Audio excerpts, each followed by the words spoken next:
Hi friends, అందరికీ good evening. అందరైతే ఏం చేస్తున్నారు? నేనైతే చూడండి ఎల్లిపాయ కారం అయితే చేస్తున్నా.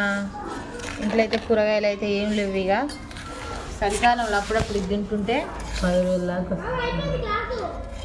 అయితే 10 రోజుల దాకా వస్తాయి. ఇక మనిషికి ఇంత వేసుకొని అయితే పోతూనే ఉంటారు. ఇక ఫస్ట్ అయితే మా సంధ్య అయితే వచ్చింది కారం పొడికి. కారం పొడి వేయడం అన్నం ఉన్నవారు నేను పొయ్యి మీద పెట్టిన, ఇప్పుడే గ్యాస్ మీద తీసుకున్నా. అంతలోపు అది అయ్యేంతలోపు ఇదైతే అయ్యింది. వెల్లుల్లి కారం అంటే ఎంతమందికి ఇష్టమో కామెంట్ అయితే చేసేయండి ఫ్రెండ్స్.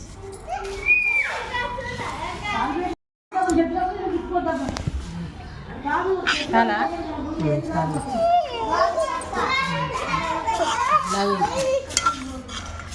వేడి వేడి అన్నంలో నిమ్మకాయ వెండుకుని బాగుంటుంది మమ్మీ.